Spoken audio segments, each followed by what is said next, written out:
உங்களுடைய ஆர்குமெண்ட் என்ன?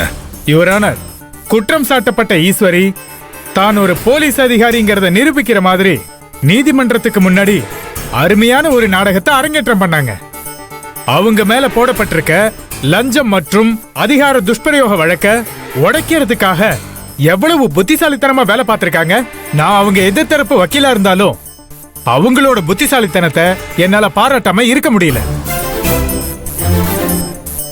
நான் ஆதாரமா கொடுத்த போட்டோக்களை வச்சு இவங்களே போட்டோஷாப் பண்ணி சில ஆதாரங்களை ரெடி பண்ணி அத மிஸ்டர் சம்பத்தோட பொண்ணு திவ்யாவோட லேப்டாப்பை திருடி அதுல ஏத்தி வச்சு திவ்யா தான் போட்டோஷாப் பண்ணதா அந்த லேப்டாப்பை இங்க கொண்டு வந்து பெரிய கட்டுக்கதைக்கு பிள்ளையார் சுழி போட்டிருக்காங்க.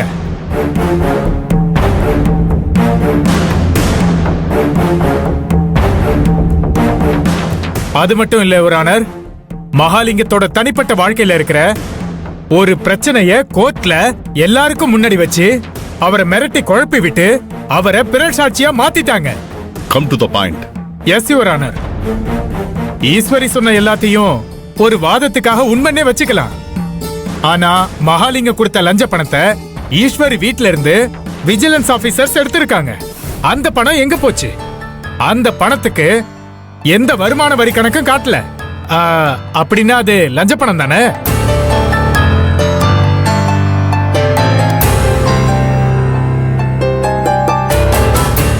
அந்த பணம் இவங்க ரூமுக்குள்ள எப்படி வந்துச்சுன்னு தெரியல.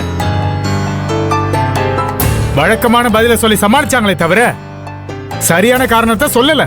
மகாலிங்கம் கொடுத்த லஞ்ச பணம் இவங்க ரூமுக்குள்ள இருந்ததுக்கும் இவங்களுக்கும் எந்த சம்பந்தமும் இல்லைங்கிறது இங்க நிரூபிக்கப்படலையே.